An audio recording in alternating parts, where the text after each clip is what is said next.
So once again, Centers for Disease Control has changed its guidance on masks and COVID. The CDC now says, announcing today, all Americans, including those who are fully vaccinated, should wear a mask inside of areas with high transmission of the virus, which, according to the CDC community transmission map, which highlights areas of high transmission in red, appears to be a whole big swath of the country. To help explain this change in policy, I'm joined by Dr. Anthony Fauci, Director of National Institute of Allergy and Infectious Diseases and Chief Medical Advisor to President Joe Biden. Dr. Fauci, Dr. Walensky was saying that at the announcement today that this was based on data they've been collecting sort of in real time about Delta variant transmission. So what's the data, and what about the data pushes towards this as the policy recommendation? Okay, there are two aspects, Chris. One, we know that the Delta variant is considerably more efficient in transmitting from person to person than the original Alpha variant that we have been dealing with. Number one, the Delta variant is the totally dominant variant now in this country, more than 85%, and in some regions 90+%. But even more importantly, it is clear now that when there are breakthrough infections, namely people who are vaccinated but still get infected with the Delta variant, which happens because no vaccine is 100% effective. We've learned clearly now, without a doubt, that people who are vaccinated get a breakthrough infection, actually have enough virus in their nasopharynx that they can actually transmit it to other people and have documented transmitted to other people. So because of that, the virus has really changed, and that has really triggered the change in the CDC guidelines. So right now, the way you correctly said, that even if you are vaccinated, you need to wear a mask in indoor public settings in the areas that have a high degree of transmissibility, namely the orange and red areas of the CDC designation.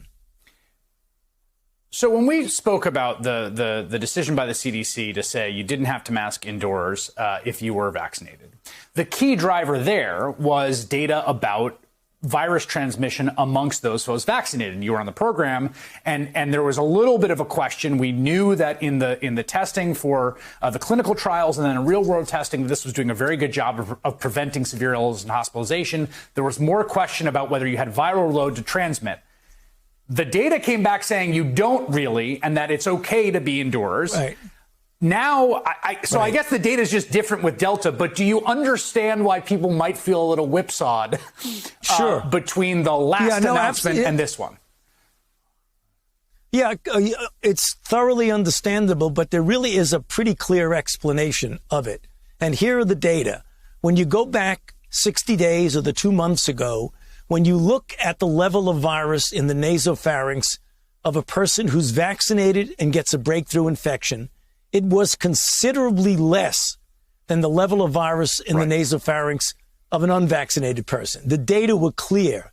Now that we have a Delta variant, that has changed the entire landscape, because when you look at the level of virus in the nasopharynx of a vaccinated person who gets a breakthrough infection with Delta, it is exactly the same as the level of virus in an unvaccinated person who's infected. That's the problem. So those data are very compelling, and that triggered the change in the CDC guideline.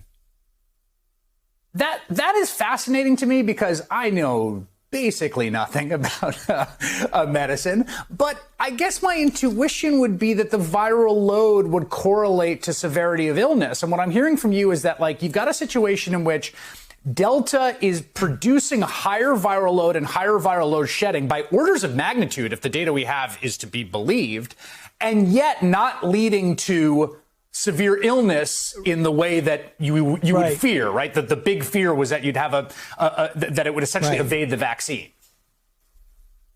Right. Chris, you nailed it, because that's exactly what it is.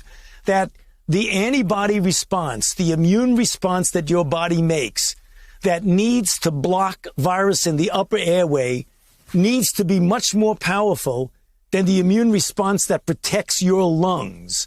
In other words, you need a lower level of protection. The lung is more easily protected than the upper airway. Right. We know that from animal studies. It's very, very clear. So I guess the last point here is, do you feel like there's a kind of meta-communicative point to make here, which is this stuff's going to change. Like, this is a fairly dynamic situation and is going to continue to be. It's not like we're going to just kind of turn the page on coronavirus, because there might be new variants and there might be different seasonalities, and that's going to be part of life. Well, Chris, it doesn't have to be if the overwhelming majority of the people in this country get vaccinated. We could nail this down by just crushing it.